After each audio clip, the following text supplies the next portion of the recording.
And we're back. All right. So there's some other musicians that need mentioning.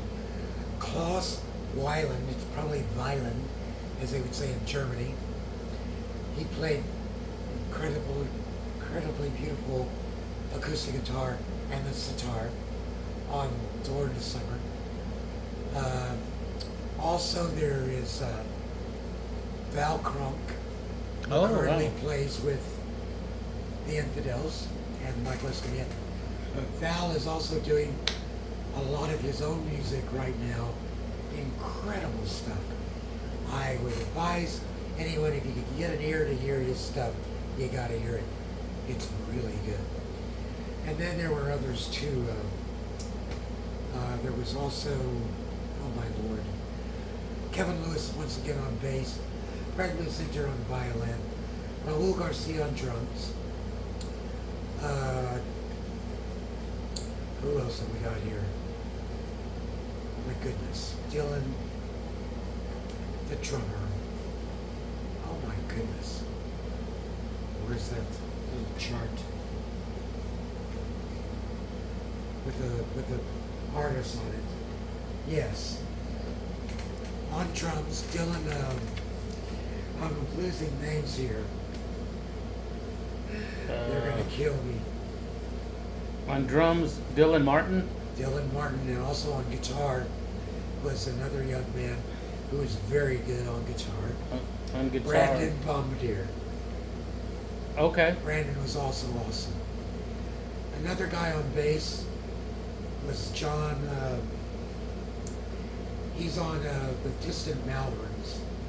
Yeah, I see Kevin Lewis on bass too. Yeah, but if you look on the Distant Malverns, there's a guy named John. Oh, even Bob Catlin was on there. Yes, on tambura. Mm-hmm. John. Dear God.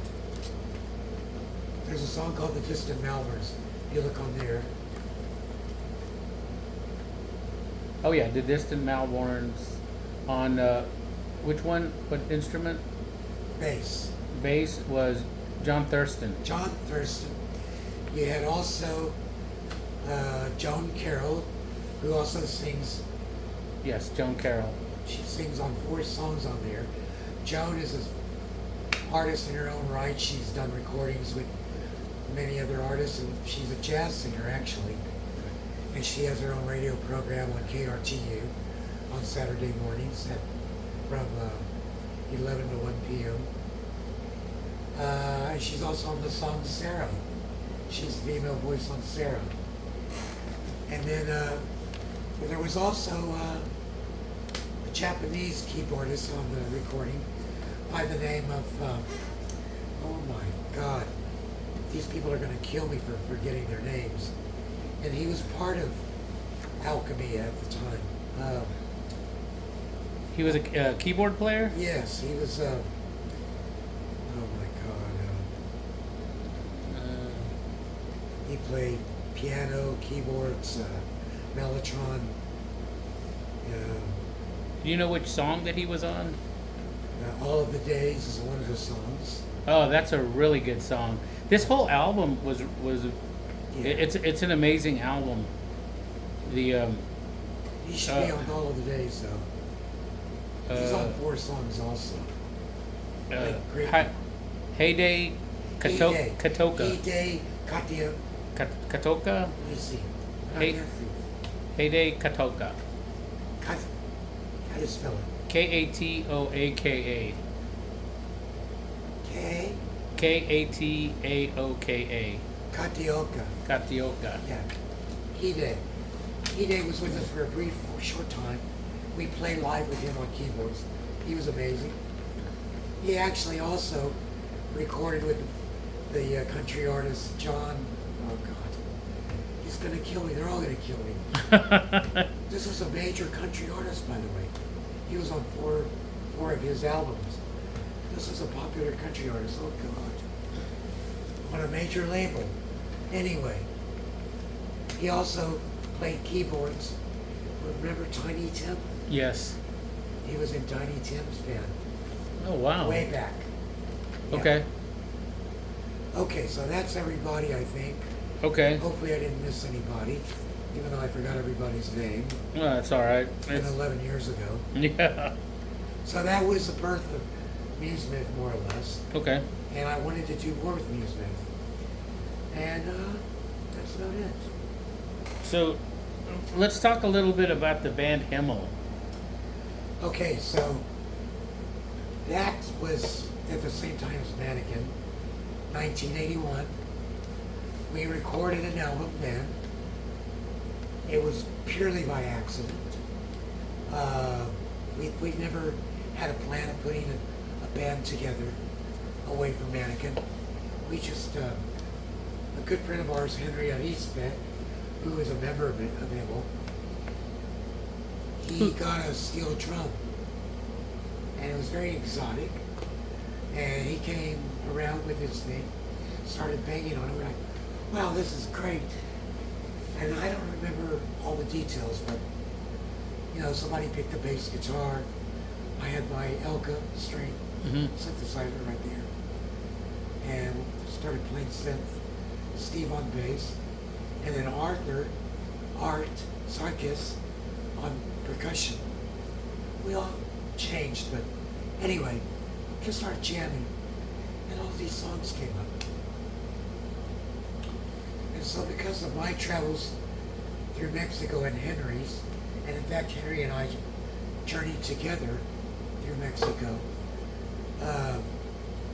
we were inspired by the ruins, just the beauty of Mexico, the vibrancy. All these ideas came up. So Himmel was born, and we were mostly an instrumental group. And we ended up playing live. And we attracted an audience unexpectedly. Die-hard fans. It was pretty amazing. So, it only lasted a little over a year. But we went to Toby Torres' studio, which is where Sarah was recorded. And we had an album. But we didn't have enough money to put out an album at the time. So, all the years go by. And after I signed to the Numero group, I don't remember exactly how word got out about Himmel, but one of the people involved with the Numero group, Ray Capello,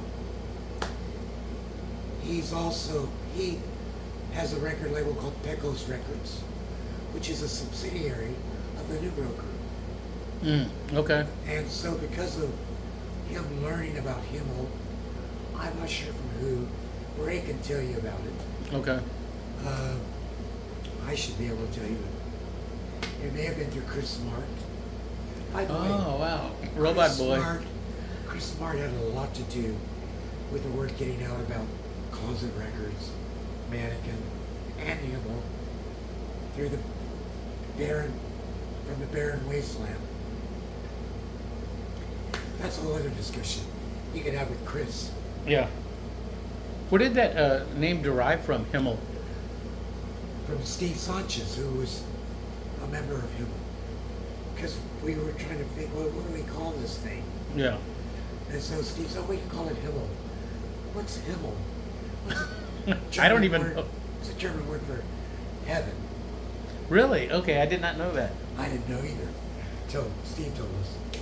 There's always a history of like band names that you see around, whether they're national acts or local acts, and that's one question you really don't get to ask very often is, how did you come up with the name? We just know the name. Right. So that's interesting to know that that's a German word. That's what it is. And let me give you a little bit of information about, other than Mexico, which was a huge part of what inspired the music. But so is places, exotic places like the Middle East, especially around the areas of Armenia, Azerbaijan, Greece, and Syria, cities like Tabriz. In fact, we have a song called Tabriz, and it was inspired also because at the time I was involved with learning about the Sufis, which are a mystical element of Islam, but also the teachings of G.I. Gurdjieff, who is also, well, that's a whole other discussion. But my spirituality grew from that, which was involved with ancient Christianity and the Sufis, Islam, even ancient Judaism, Hinduism, Buddhism, all of those things, all together. And that inspired the music as well. And some of the music sounds like that, not because of me, but because of the way the other guys were playing too. And so we did have two vocals on it. And so anyway, finally, to wrap it up, more or less, Ray Cabello came to us, they came to me and talked about releasing Himmel on Pecos Records through the Numero group. Mm-hmm. And so I said, well, yeah, I'm interested. But I have to talk out with the other guys because we were all involved in composing these things, the music. So it wasn't like one song was by Gary Davenport, one song by Steve Sanchez, one song by Henry Elizabeth, and one by Art Sarkis. No, we all had credit for all of it. Oh, that's cool. That's So we all signed with Pecos Records. The recording is set to be released at the end of this year. Oh, wow, that's cool. And there's going to be even a little book to come out with the whole thing. I think there's going to be, excuse me, a book called From the Barren Wasteland, I think. I don't know for sure. But there is going to be a book, I just don't know what it's going to be called. And my good friend, who I forgot to mention also, John Marcel, he's responsible for the book. And John Marcel had his own band called Entropics, which would have been on Closet Records had they stayed together as a band, but they broke up. I forgot to mention that when I was talking about Closet Records. I didn't talk enough about, the bands like the Rejects, which those who know, they were probably the most popular band other than Vatican. I can't say that. I mean, Tubular Face became popular also in the local area, and Michael Escamilla. But I went back to Closet Records. But anyway, so that's about it as far as everything goes with Himmel, Pecos Records, Numero Group. That's what's in store for right now and the near future. When is that coming out? Like at the end of the year? Now it's going to be available for streaming just about any day now or any week. Oh, that's soon. Okay. Yeah. So you'll be able to go to Pecos Records and already start buying it that way. Mm-hmm. But the hard copy is going to be on vinyl. Oh, cool. It's That's going to good. be either at the end of the year or right at the beginning of 2027. That's what I've been told by Pecos Records and Ray Cabello. Okay. I hope to hold him to that. Yeah, that would be because nice. I prefer the hard copy. I'm not big on streaming. Yeah. That's just me. Yeah, I like to have the I actual. like the artwork. Yeah. Well. And it would- even a CD would be nice. It's less expensive to make a CD, but So when that comes out, are we going to be able to get it like at Hog Wild or? yep. Are they? If that comes out, and if they have it, will there be a record release event there at the store, like they did for your other one? Well, I'll be there. Okay. I know. I can get. You could ask Steve I about can it. get art. Well, Steve's in England. What? Steve's in English, Oh, okay. even though his last name's Sanchez. Okay. Let me give you a little story. I'm backing up again. That's okay. I met Steve Sanchez right when I needed a bass player for Mannequin in 1976. Oh God, okay. I should have told this during Closet Records. That's Anyway, okay. So, Steve and I became, and are still to this day, very good friends. I call him on the phone occasionally. Mm-hmm. Anyway, so I need a bass player. This is the second incarnation of Mannequin. This is during Scattered Thoughts coming about. And I met Steve before I met Mark Champion though. Anyway, so a friend of mine tells me, hey, I think I have a bass player for you. He's English. I said, I don't care. He says, okay, I'll bring him over. So this was when I was married to my first wife. And sure enough, there's the doorbell, and I ran downstairs. And I opened the door, and the friend that told me about him is first to walk in. And then the second guy that walks in has these long blonde hair with blue eyes. And then this Mexican guy walks in behind him with tattoos on both arms. I'm like, man, who's this guy? Okay. But I'm thinking the blonde-haired guy with blue eyes, this is the guy. This is the bass player from England. We all go upstairs, sit down. Here comes my wife with hot tea. Oh, God. Right? Because we have an English guy. Oh, yeah, of I didn't course. tell her to do this. That was her idea. Uh-huh. And we all sat down and started talking, of course. And then the blonde-haired guy, he's the English, of course, starts talking to the Mexican guy, who also had an English accent. And I'll go, whoa, what's going on here? Now, mind you, we're talking about 1976 in San Antonio. Okay. And I don't know shit about England as far as ethnic groups, okay? I knew there were people from India in England, but I didn't know there were Pakistanis also from Pakistan there. And a lot of people thought that Steve and his brother and his family, his sisters, were all Pakistani. Because Steve is dark complexioned. Yeah. But I'm thinking Mexican because of the last name Sanchez. Yeah, that makes sense. Okay. But I'm hearing an English accent. So in my mind, I'm going, why is a Mexican guy having an English accent? I couldn't make the connection. Because I would never have thought Yeah. a Mexican person with an English accent. My bad, as the saying goes. But in those days, that's what you would have thought. Oh, yeah. Anybody would have. Okay.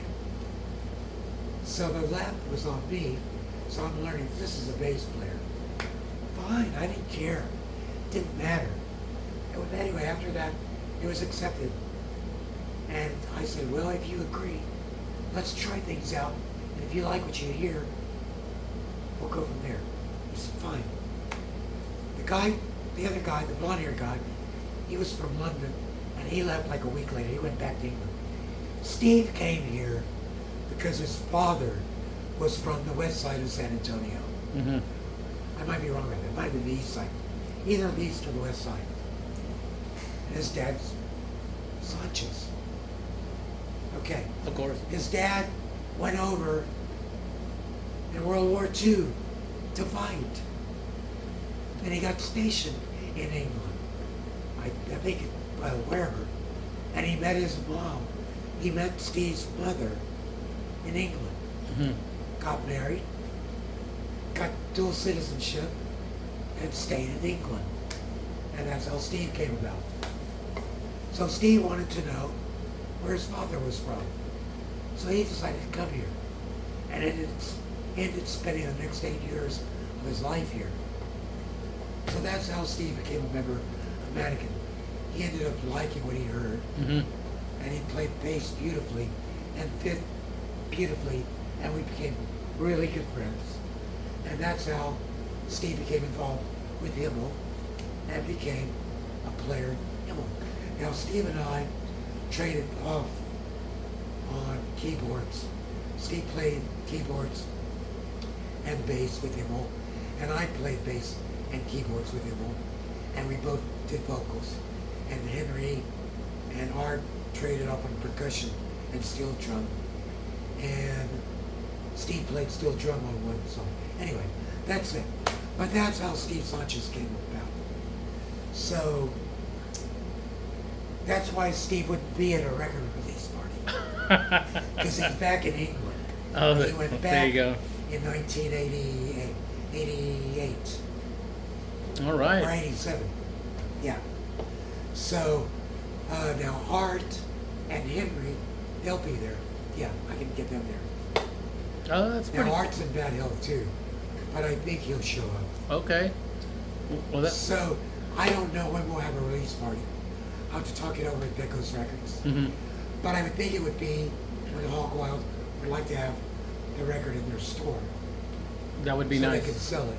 Yes, of course. And then it would be available through Amazon or wherever else they would distribute, like they did with Scattered Thoughts on the Numero Group, which was through Target and Best Buy and Amazon and That had a sounds lot of good, distribution. Yeah. Wow, wow. This is some pretty vital information here. Yeah. So, I guess That's about it. so. I guess as we start to wrap this up, then I guess is there any final thoughts that you'd like to talk about? Anything to wrap up this interview? I would like to say, because people ask me all the time, not all the time, on occasion, I guess, well, what are you doing musically?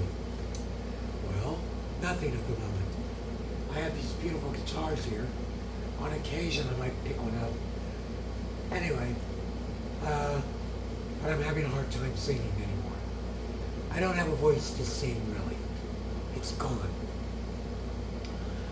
I can barely talk at times. I'll explain that in a second. If I do anything, it'll probably be instrumental music. I am involved, I forgot to mention, DMT, which I talked about the first time we got together. I want to do another album with DMT, but I'm mostly going to be doing guitar and keyboard stuff. Mm-hmm. I might be able to sing in a very low register, but nothing up here like I used to. I can't sing any of my old songs anymore, so I won't be playing live with my old stuff anymore, unless miraculously my voice returns. And why is that? I have cancer. I did talk about it the first time. Now, from my understanding, I do not have advanced stages of cancer, but I am in chemotherapy. Now, my statement, what I want to talk about, is that you might, for everybody out there, or whoever happens to watch this, you might know somebody, or might have known somebody that has since passed away because of cancer. God forbid that you know anybody, or you yourself might be afflicted with this horrible disease. And cancer is spreading like wildfire. In fact, this is a statistic that is well established. You can find this information for yourself. But it used to be 1 in 3 persons will get cancer in the United States. It's 1 in 2 now. Wow. Think about that. 1 in 2 people. And that's because of the way we eat and what we eat. It's our diet. It's how we live. A lot of us are very sedentary. We are not as active as we need to be. And when we do get cancer, if we do, because it's preventable, by the way, if you watch what you eat and you remain active and you don't sit around all the time. However, if you do get it, what you're going to do, what you're going to have happen is, and I get it, I went through it myself. The first thing you'll be told is, and I panicked. When I first heard I had a malignancy, it started as a little bitty knot in my neck. I have my neck covered because there's a lump here in my neck.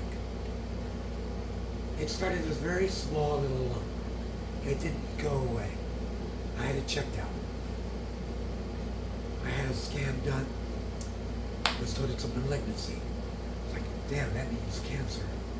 So then I went in 3 months later, biopsy done, which I do not recommend, which can spread the cancer, by the way. Oh, a lot wow. of people don't know this. I'd never heard that. It's a well-known fact. No, excuse me.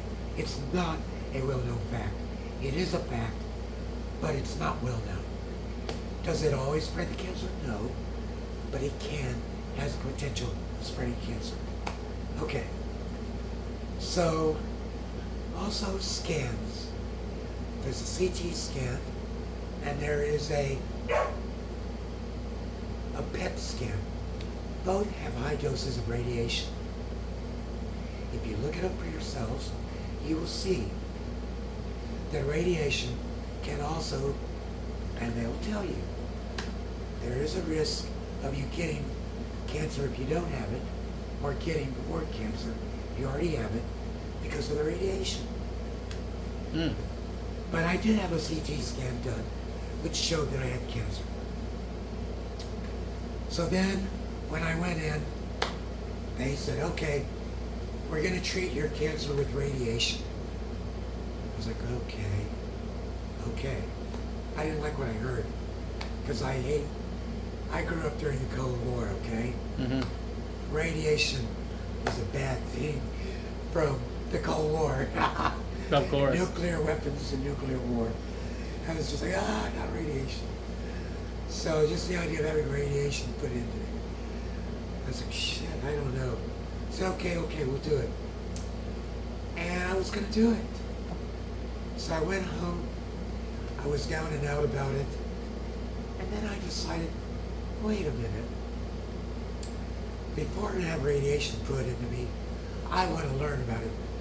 So I need to speed up here, but I did my own research.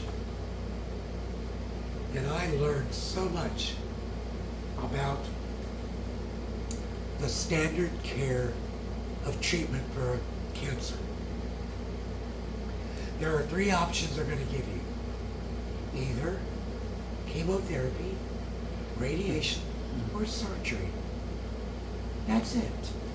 Okay? Now, do they work? Yes, they work. What do they do? Do they tell you about the side effects? Yeah, they're going to tell you. They don't tell you in depth what your side effects are going to be, but they'll tell you. They have to, by law. But they're not going to tell you what most people's experiences are. So, do people heal from their cancers? Yes, some people completely get healed. But they are in the minority. Because a lot of people, the cancer comes roaring back, and even worse than ever, after the treatments. People get all hopeful. So, to those who have completely healed, kudos to them. However, others who have healed, they have side effects. For instance, here's what I need to tell you, that because of the cancer, my voice is paralyzed on one side. That's why I don't have full use of my voice anymore. And, but if I had gone through with radiation, there was a chance that I would not be able to swallow my food very well. I was going to lose the taste of food. I was going to have dry mouth all the time because of the radiation. Is that quality of life, I ask you? No, it's not. So I said, no radiation. So now, to get to the chemotherapy, I need to wrap this up. So I did have 1 round of chemotherapy from September to October. The tumor went away completely. I thought, wow, great. But why else? Well, because I found out about a thing called water fasting. That's where you eat no food whatsoever. And people thought, oh, that's ridiculous. I had people come after me like, are you crazy? Your body has to have nutrition. Cancer eats your body. You don't know enough. And that's, anyway. So you're going to have some doctors who are uneducated about this field are going to tell you that. But there are other doctors and scientists who know all about water fasting. There are stage 4 cancer patients who have healed completely from using chemo and water therapy, water fasting therapy together to wipe out the cancer completely. Okay? Now, is it easy? No. The longest I've lasted with water fasting was 5 days. Wow. That's it. That's However, a long time. I felt great. But what's recommended is 2 weeks to really wipe out the cancer. Oh, wow. Can you do it? Yes. Will it mess up your body? Depends. It depends how you do it. You have to know what you're doing. You can't just do it any old way.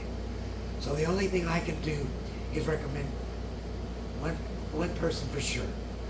She was once a radiation oncologist by the name of Katie Debbie. For 20 years, she was a radiation oncologist. She was top in her field and was in charge of northwestern United States for radiation treatment in Portland, Oregon. She gave it all up. Her income took a dramatic drop. Her husband divorced her because of that, because of her switching over to water fasting therapy. And that's what she does now. And so, if you really want to know more, I would recommend going to her. I have not gone to her yet, but I will be. And I'm going to start my water fasting for 2 weeks on August the 21st, which is 2 weeks from now. Yep. 2 weeks from today. And so then, what else? The other person I've got to name is Dr. Thomas Seyfried, who is a giant in the cancer field. Look him up, because I can spend the next 30 minutes talking about him. Look him up. There are all kinds of videos of him talking about what he does on YouTube. He's at Boston College, not Boston University, Boston College. Look him up. You can learn so much about what he does. And you will find out that cancer is not a genetic disease. It is not because of your family. That's absolute bullshit. If you go to Google, the first thing you're going to see is cancer is a genetic disease. It is not. If you dig deep enough, you will learn cancer is a metabolic disease. That's enough. That's all I'm going to tell you. If you want to learn more, go to those people I've just mentioned, and you'll go down a rabbit hole, but you will learn so much about cancer. Do not just go with the first thing like I did, and you're going to think, you may, I'm not going to say, I shouldn't say, I don't want to shame anybody. If you want to do radiation or chemo, that's your business. I can't tell you not to do that. And I would not ever shame you for doing it. Ever. But I would ask you to consider that there are other possibilities. Besides water fasting, there is also ketosis.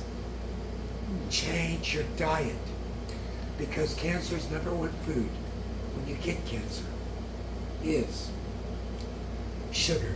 Not just from cookies, ice cream, cakes, anything, with sugar like that, candy. But foods that turn into sugar in your body, such as bread, pasta, rice, potatoes, a lot of fruit, like mangoes. Now, can you never eat any of those things again if you have cancer? No. But if you want to stay on top of it if you get rid of the cancer, then you're going to have to get on a strict diet and stay steadfast. That means you can eat things like all kinds of meat and dairy You can have cheese and butter and certain vegetables. If you can manage to stay like that, then on occasion, yeah, you'll be able to have a cake and a bowl of ice cream or a cookie. But you won't ever be able to go back to eating that shit every day like I used to do. I have a sweet tooth, a big sweet tooth. Me too. And that's what's so hard. So, please, just consider these other things if you ever get cancer, or if you know someone has cancer. And if they don't want to do it, I get it. It isn't easy. But if you really want to kill your cancer, I guarantee you, this stuff will work. Wow. Well, thank you for that very frank discussion and explanation, and that was very very humbling of you to explain all of that and just kind of open up about what was going on with you. I know that's difficult to talk about that, so I appreciate that you took the time and effort to detail that for us, and we really hope that you get better and that you start feeling better, and it sounds like everything, like at least you understand everything that needs to get done. So once again, I appreciate your candid remarks and just explanation about everything in detail. Thank you for allowing me the platform to do this. And by the way, I don't have a fitness down to prove what I've just said, okay? I can't prove to anyone that this works because it worked for me. I'm not there yet. I'm gonna get there. But what I can prove is this. I've had cancer now going on where it was diagnosed 3 years now. Well, it hasn't spread to the rest of my body. So I haven't kept to a strict diet now and again. I have been in ketosis, and I have used water fasting on occasion. I just haven't been disciplined enough about it. And that's it. So I'm just saying, though, that if I do actually wipe out the cancer, then I will be able to tell everyone, yes. And that's for another interview then. That's for another interview. Yeah. And one side effect I'm having from the chemotherapy is I've got numbness in my fingers, in both hands, in my feet, and I have a rash appearing in my face, and in my chest from the chemo. It'll go away once I stop the chemo. The numbness may never go away though. Yeah, we'll see. We'll see. Well, thank you so much for all your comments and your explanations, your candid comments about your personal life. So to wrap this up, let me just ask you one last question, and this is going to deviate to something completely different. And I want to leave this on a high note. What was the best concert you ever went to? Who was the best band you ever saw? Shit. Oh my God, I'm gonna die here.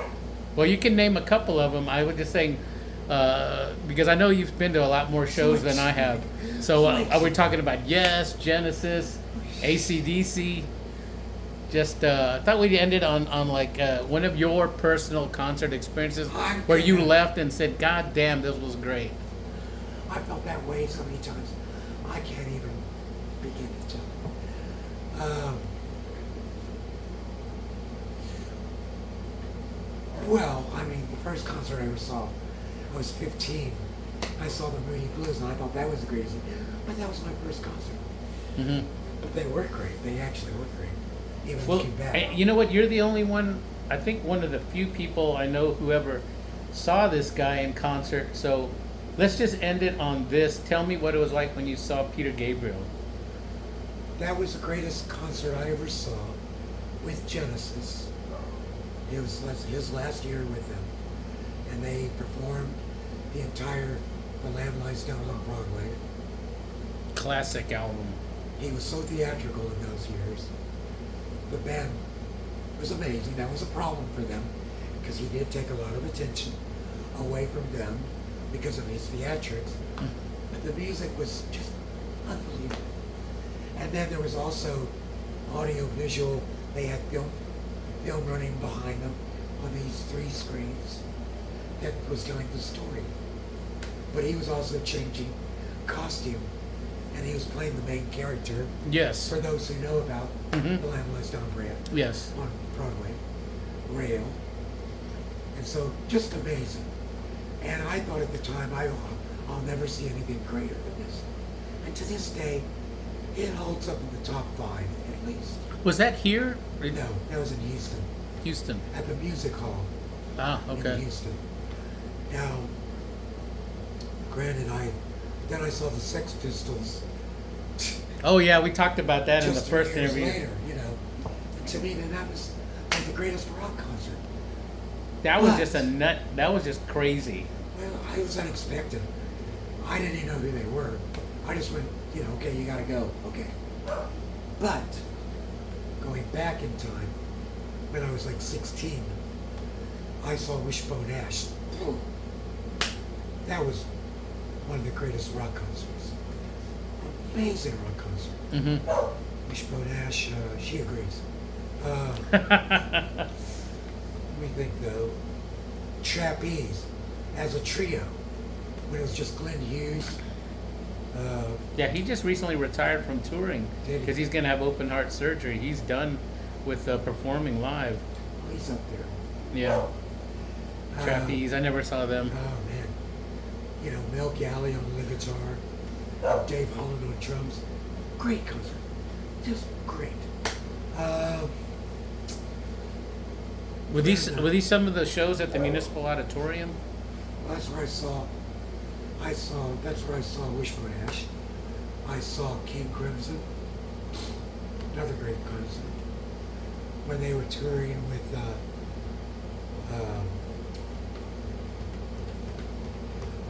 Starless and Bible Black. That was a great album. Mm-hmm. That's where I saw Wishbone Ash. That's where I saw Black Sabbath. Black Sabbath. Was that the show that Queen opened up for? They opened.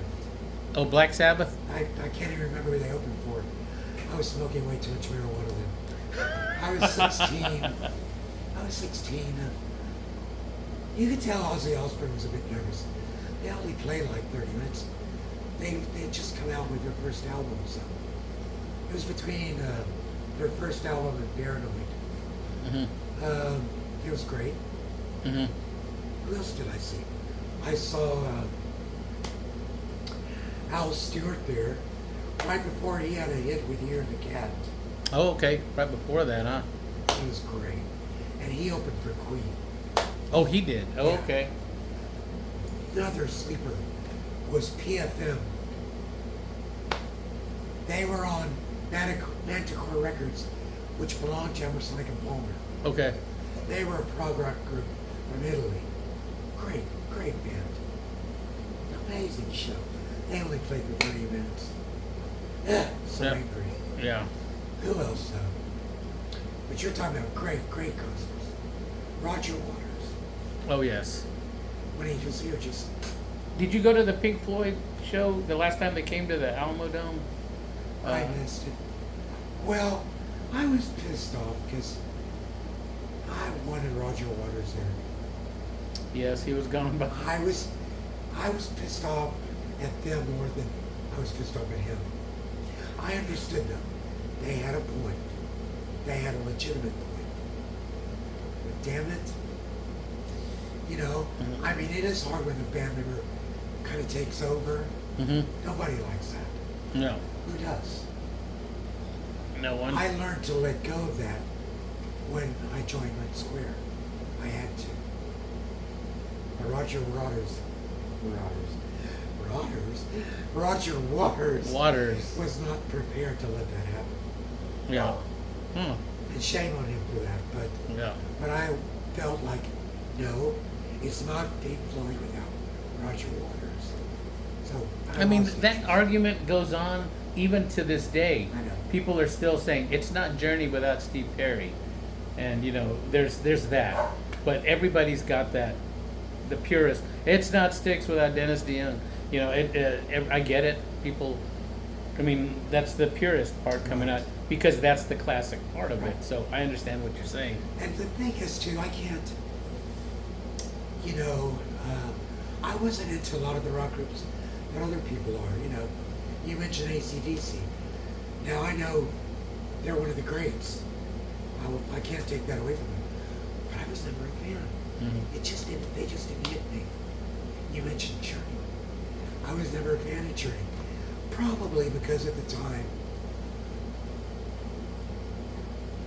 people like Genesis and Peter Gabriel were being ignored in San Antonio Mhm. because of AC/DC and Journey.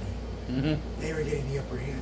People like Peter Gabriel were like, yeah, who cares? Right. Which was how he was treated back then. Yeah. It was because it was more of a rock and roll sense than. And I get it. That's where San Antonio was. But Yeah. I turned my back. Well, it wasn't just that. But to be fair too, there's artists that have both types of audiences. The rock and roll also with the pop sensitive. Perfect example is Todd Rundgren. Yes. He has all kinds of fans. Right. I was a big fan of Todd Rundgren. I still am. Huge respect for him. I also failed to mention David Bowie. Yes. David Bowie, for me, was like a god for a few years. Now, I lost interest in him when he came out with Glass Spider Tour and, you know. Oh, Let's Dance. Yeah, what was it? Blue Jean. Yeah. Oh, yeah. I did not Blue care Jean. for Yes. But I was a huge fan during his early career, like Hunky Dory, Space Oddity, Aladdin Sane. Mhm. Huge fan. A lot of people don't realize The Ziggy album. Of how course. Ziggy. Well, I was not a fan of Ziggy though. Oh, really? Until later. Well, because God damn, I'm adding more to this. No, that's fine. I was in Virginia at the time. I was only 17 with the first love of my life. And this was the idea, the seed of Mannequin coming along. But I was living in Virginia. Ziggy Stardust had come out. I kept seeing the album at the record stores. And I was like, who is this guy? Mhm. And then I was always reading the musical publications. And they kept mentioning David Bowie. Who is this guy? So I said, I gotta buy the record. And I bought it. I listened to it. Didn't like it. My Oh, really? roommate goes, you don't like it? I said, no. I said, you can have it. He was okay. So he took it. He liked it. About 2 months after that, I hear Space Oddity. What is this? Oh, yeah. David Bowie? Uh huh. The guy that did Ziggy? No way. Yeah. So I go out and buy the album. Blown away. I couldn't believe how good that Space Oddity was. I read the lyrics. I was really into lyrics. Mhm. Oh, yeah.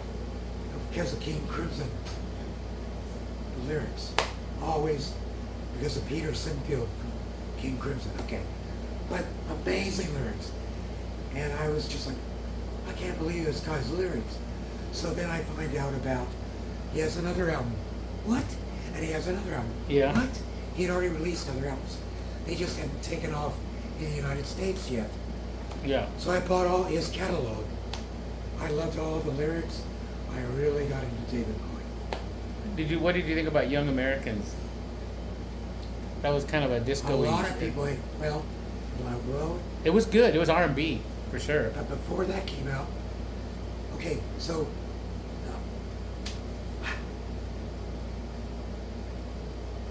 Aladdin Sane was a really good rock album, but he dissolved the Spiders from Mars. He went on tour with Aladdin Sane. Then he came out with Diamond Dogs, remember? Yes.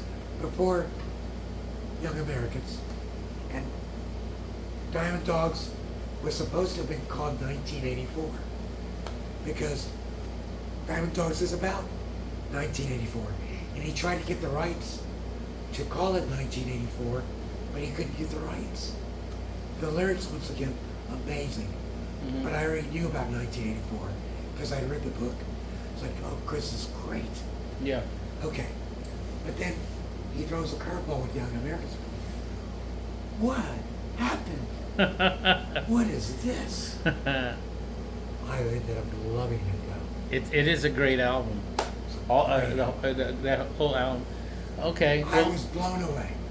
And I got into it, and so many people like you were like, no, this is shit. I said, no, you don't get it. it's very good. Read the lyrics.